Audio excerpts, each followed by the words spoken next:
Hi అండి అందరికీ. ఇక్కడ మనము ఎగ్ ఫ్రైడ్ రైస్ కొంచెం డిఫరెంట్గా చేద్దామని ట్రై చేస్తున్నాను. ఫస్ట్ ఆనియన్స్, టమాటా ప్లస్ పచ్చిమిర్చి, అలాగే కొంచెం డిఫరెంట్గా ఉండాలన్నట్టు క్యారెట్ కూడా చేశాను. ఫస్ట్ మనం తాలింపులాగా వేసుకొని ఉల్లిగడ్డలు, పోపు గింజలు, కొత్తిమీర ప్లస్ కరివేపాకు ఇవన్నీ వేసుకుంటున్నాము. కొంచెం అల్లం కూడా వేసుకుంటున్నాము. ఎందుకంటే ఇందులో ఎగ్ వేస్తాం కదా, ఎగ్గు నీచు వాసన రాకుండా ఉండడం కోసం ఇక్కడ మనము ఇవన్నీ వేసేస్తున్నాము. టమాటా ముక్కలు, ఉల్లిగడ్డ ముక్కలు అన్నీ వేసేసి మిక్స్ చేసినట్లుగా పెనంలో మనం ఫ్రై చేస్తున్నాము.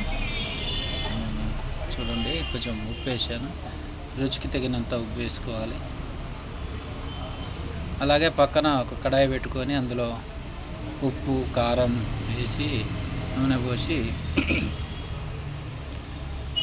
3 గుడ్లు ఫ్రై చేస్తున్నాను. ఎందుకంటే ఎగ్ ఫ్రైడ్ రైస్ కదా, దీన్ని డీప్ ఫ్రై చేస్తున్నాను.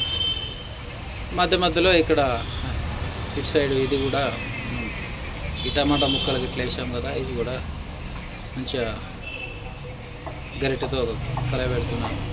కొంచెం ఫ్లేవర్ కోసం అనేసి ఇందులో కలర్ కోసం అని మనం ఇది కొంచెం కలిపాము. ఇప్పుడు ఇక్కడ చూస్తున్నారు కదా, అంతా మిక్స్ చేస్తున్నాము. పక్కన పెట్టిన కడాయిలో ఇవన్నీ మనం ప్రిపేర్ చేస్తున్నాం. ఏం ప్రిపేర్ చేస్తున్నామంటే ఎగ్గుని ప్రిపేర్ చేస్తున్నాం. 3 ఎగ్స్ కొట్టి ఫ్రై చేస్తున్నాను. చూడండి, 3 ఎగ్స్